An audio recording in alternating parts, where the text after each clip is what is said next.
Ang McLean Hatch ay isang kilalang lahi ng gamefowl na nagmula sa Estados Unidos. Ang kasaysayan nito ay nagsimula kay Sanford Hatch, na kilala sa pagdevelop ng lahing Hatch.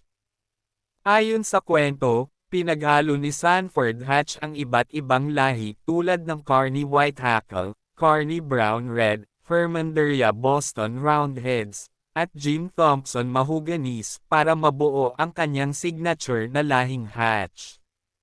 Mula sa mga stock ni Sandy Hatch, dumating ang bersyon ni Ted McLean ng Hatch, na mas kilala bilang McLean Hatch.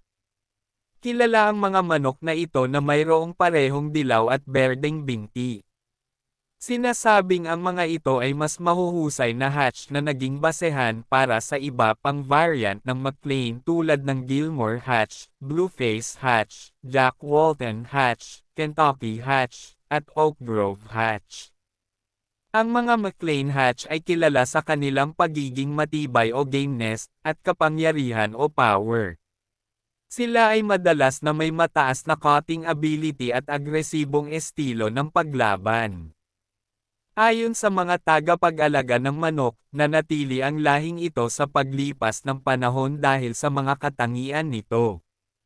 Nagretiro si Ted McLean sa kompetisyon noong Disyembre taong 1954. Sa Pilipinas, ang McLean Hatch ay isa sa mga pinakapopular na bloodlines.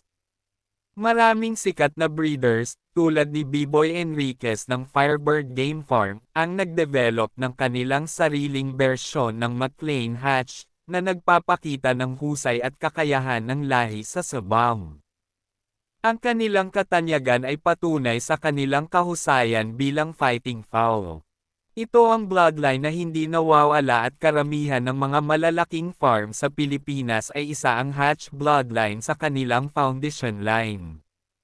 Opinyon, hindi lahat ng Hatch ay may gameness at power. Sa panahon ngayon, may kanya-kanyang cross na ang Hatch, kaya minsan ay may kumakalas na sa exam, kumuha sa mga respetadong breeder, huwag madala sa kasikatan lang, maging mausisa, at pag-aralan mabuti. Ang layunin ng channel na ito ay mabigyan ng kaalaman ang mga bagong henerasyon ng gamefowl industry na hango sa science at karanasan. At kung nagustuhan mo ang ganitong content, paki-subscribe ang aming YouTube channel, at pindutin ang bell icon para ma-notify ka sa susunod na mga video. Mag-comment kung ano topic ang gusto mo malaman about gamefowl.